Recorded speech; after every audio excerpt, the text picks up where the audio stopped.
असलियत ये है कि आज उनके पास आगे लड़ाई लड़ने की मिलिट्री काबिलियत नहीं है, अमेरिका के पास नहीं है। इसीलिए अमेरिका की पहल से ये सारी बात शुरू हुई थी।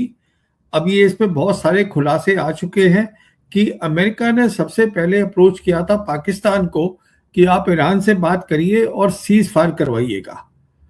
तो उनके पास अभी आगे लड़ाई लड़ने की काबिलियत मतलब कैपेबिलिटी नहीं है, प्रोडक्शन नहीं है। अगर आपको याद होगा तो जो पीट हेग्सेट है उनके सेक्रेटरी ऑफ वॉर, उन्होंने $200 बिलियन मांगे थे इस लड़ाई के लिए, जिससे कि जो अपनी बड़ी बड़ी कंपनियां हैं उनको देंगे प्रोडक्शन के लिए।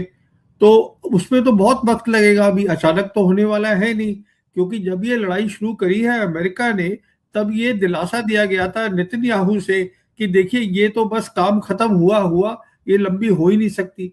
तो एक तरफ तो ये कहानी चल रही है कि वो उनसे कह रहे हैं कि आप पीस करवाइए। दूसरी तरफ कहानी ये चल रही है कि अभी अमेरिका ने ये कह दिया है, प्रेसिडेंट ट्रंप ने, कि कोई भी कंट्री अगर ईरान को हथियार देती है तो उसके ऊपर हम 50% टैरिफ लगा देंगे उनके गुड्स पर जो वो अमेरिका को देंगे। तो उनको ये भी खतरा है कि वो उनको हथियार ना मिल जाए। इसका मतलब ये अभी लड़ाई जारी कर रखना चाहते हैं। उसके बाद क्या है, अगर इनको लड़ाई बंद करनी होती तो ये अपनी कुछ जो काबिलियत है, ये जो उन्होंने इतना सारी इकट्ठी करी हुई है, मिलिट्री कैपेबिलिटीज कुछ कम करते, वो भी कम नहीं हो रही है। अच्छा, अभी ये भी बात हो रही है कि जेडी वैंस कह रहे हैं कि जो लेबनान में इजरायलीज ने अटैक बंद ही नहीं कर रहे हो, कि ये इंक्लूडेड है ही नहीं 10 पॉइंट्स के अंडर।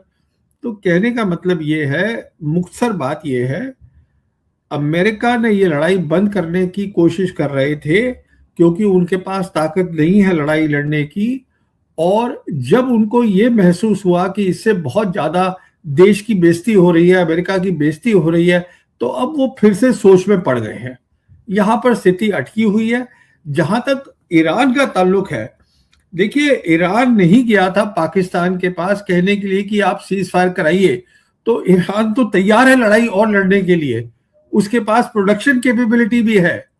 सो सारी प्रॉब्लम अब अमेरिका पे है।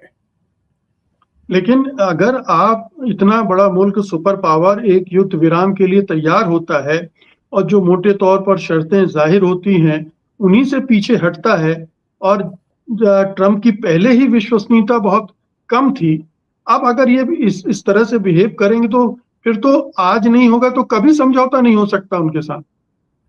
देखिए, जैसे मैं आपसे कह रहा हूं, पहली बात तो हिंदुस्तान में ये और दुनिया में लोग समझ रहे हैं इसको धीरे धीरे, अमेरिका सुपर पावर नहीं है। आज जो दुनिया है मल्टीपोलर है, वहां 3 बड़ी ताकतें हैं, उनमें से एक ताकत है जो इस लड़ाई में गए बिना तैयारी के, सिर्फ इसलिए लड़ाई में गए ये सोच के कि हम बहुत बड़े हैं, जबकि ईरान ने दशकों तक इसकी तैयारी करी है।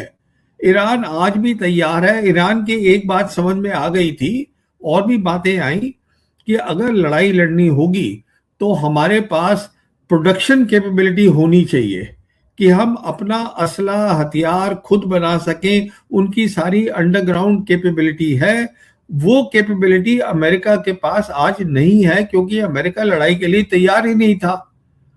तो ये मैं आपको बताना चाहता हूं कि सुपर पावर तो पहले भी नहीं था, पर इस लड़ाई से क्या हुआ है, अब लोगों की आंखें खुल रही हैं। जो लोग आज तक मानने को तैयार नहीं हो रहे थे कि अब दुनिया यूनिपोलर नहीं है, अब दुनिया में एक ही बड़ी ताकत नहीं है, 3 ताकतें हो गई हैं, उनको लग रहा था ये थियरी की बात है, ये जो एकेडमिक है वही बात करते रहते हैं। अब वो सामने खुलासा हो रहा है, दुनिया देख रही है कि नहीं है अमेरिका वो ताकत जो अमेरिका एक टाइम पे था जब दुनिया यूनिपोलर थी। ये असलियत है।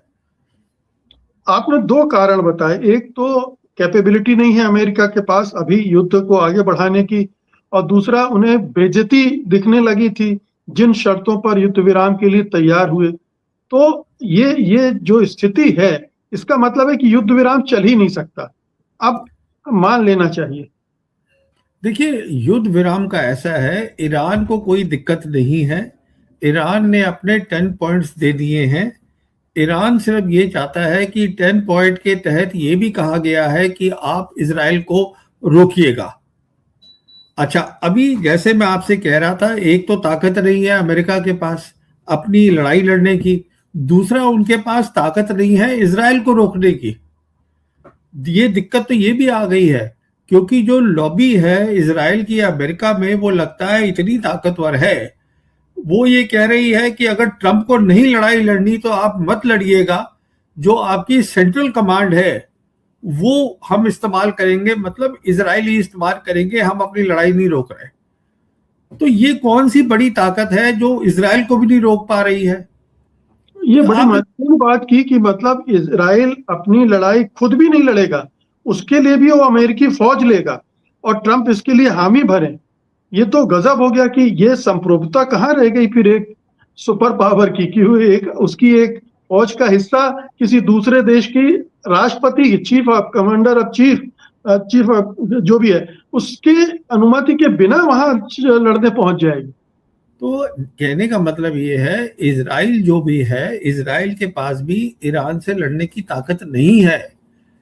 मैं इसलिए भी कह रहा हूं, याद करिएगा जब पिछले साल जून 2025 में लड़ाई हुई थी, ईरान ने लड़ाई शुरू करी थी और फिर 10वें दिन ही अमेरिका को ले आए थे लड़ाई में कि अब 12वें दिन तक आप इस लड़ाई को रोक दीजिए। इसराइल ने शुरू की थी उस समय, अमेरिका को फिर लाए थे कि इस लड़ाई को रोक दीजिए आप, क्योंकि अकेले नहीं लड़ सकते हैं। और यहां पर क्या किया है, वो पहले से ही अमेरिका को लेकर आ गए। देखिए, अमेरिका को नेतन्याहू ने, अब तो साफ हो गया है, एक झांसा दिया था, ट्रंप को झांसा दिया था। वो झांसा ये था कि देखिए, जैसे आपने वेनेजुएला का ऑयल ले लिया, वेनेजुएला का बहुत सारा इकोनॉमिक रिश्ता चाइना के साथ था, अभी भी है, और वो ऑयल जो है चाइना लेता है वेनेजुएला से, पर अब वेनेजुएला का ऑयल जो है वो अमेरिका के कब्जे में आ गया है। तो अब चाइना अमेरिका से ले रहा है वेनेजुएला का ऑयल। तो नेतन्याहू ने ये एक ख्वाब दिखाया ट्रंप को कि अगर आप वैसे ही ईरान की लीडरशिप को मार दीजिए तो ईरान की जो ऑयल फील्ड्स है वो आपकी हो जाएंगी, तो फिर चाइना आपसे लेगा वहां से भी ऑयल, तो आपका लिवरेज चाइना के ऊपर बढ़ जाएगा। क्योंकि चाइना की अब दिक्कत ये हो जाएगी कि उसको अमेरिका का ऑयल से लेना है, ऑयल जैसे वेनेजुएला का लेता है वैसे ईरान का लेगा। तो उनको ये बात बहुत अच्छी लगी कि हाँ, ये तो बड़ी अच्छी डील है, ये तो काम हो सकता है, बिना सोचे समझे। तो ये काम इन्होंने शुरू कर दिया। अब इनके पास कोई प्लान नहीं है, कोई कुछ नहीं है। इजराइल जो है वो अकेले लड़ नहीं सकता, पर इजराइल ऐसा मुल्क है कि वो नहीं चाहता कि लड़ाई बंद हो, क्योंकि उसका इसी में मकसद है कि अगर लड़ाई चलती रहेगी तो दो में से एक चीज हो जाएंगे। या क्या हो सकता है, अगर लड़ाई बढ़ती रहे तो जो मेरा ख्वाब है, ग्रेटर इजराइल का ज़ायनिस्ट ख्वाब है, वो शायद मुकम्मल हो जाए।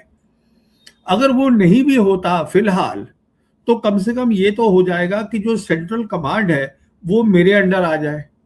अब वो ये कोशिश कर रहे हैं कि अब देखिए, आप अमेरिका लीडरशिप कितनी डरी हुई है। जो अमेरिका का वाइस प्रेसिडेंट है वो पब्लिकली कह रहा है कि आपके 10 पॉइंट में हमने ये माना ही नहीं था कि लेबनान को इंक्लूड करना है, जबकि अब तो पाकिस्तानी भी बोल रहे हैं कि वो उसमें इंक्लूडेड है, किसी को कोई शक ही नहीं है। तो कहने का मतलब ये है कि एक दुनिया कई चीजें देख रही है।